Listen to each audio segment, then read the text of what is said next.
Good morning. Welcome to another edition of Crossing the Middle Ministry. I want to talk about today the major tool of the devil, the tool that he uses most often than any other thing that he does, and that's fear. Getting you to fear what might happen, fear what might not happen, fear if you don't do this, or fear if you don't do that. But that's the devil's major tool that he uses is fear.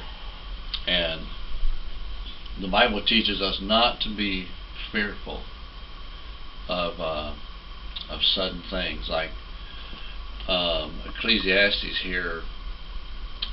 Let me see where it's at. I got my concordance here. I'm just kind of scanning down through my concordance. Says actually Proverbs. It says, "Be not afraid of sudden fear." Proverbs. King Solomon wrote that, and it's one of the wisest men that ever lived outside of Christ. I think he might have been the wisest. A lot of books written, a lot of wise things, poetry and all that, but nothing. I don't think anything that we have tops the book of Proverbs in the Bible. So if you can, the Lord had a good counsel for that. He just said, stop fearing. And if you think back over your life, the things that we have feared, we could have got along without it, The Lord has seen us through that. And there's been some tragedies in everybody's life, but truthfully, when we take it to the Lord in prayer and we lay it down at His feet, then the thing just goes a lot better. And a counselor for that is in 1 John 4:18 says, "There is no fear in love."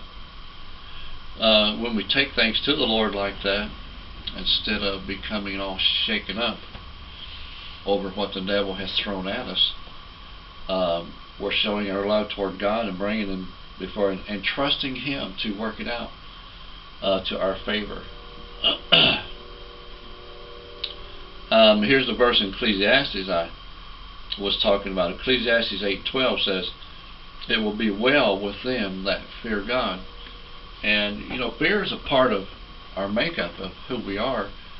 Fear comes as it's something that God put into us. Every man has it. It seems like every living thing has it. And it's put there as a thing that protects us from harm. If you put someone into a cell with a grizzly bear that knows anything about grizzly bears, they would stand at the farthest corner they could find. Play dead. And my wife says, "Play dead." Yeah, yeah, and just hope that the bear wasn't hungry enough to be a scavenger for the day. So, and it seems like sometimes that the devil will get you just so tired of fearing, take you to the point of where you just wished everything, you just wished you were dead and everything was over with. And that's one of the tools that he uses to get his way into the hearts of people. Because the truth is, the devil can't get you to do anything that he can't get you to accept. There's a constant battle going on in our minds that is of the Lord and of the devil, and to the winner goes the heart.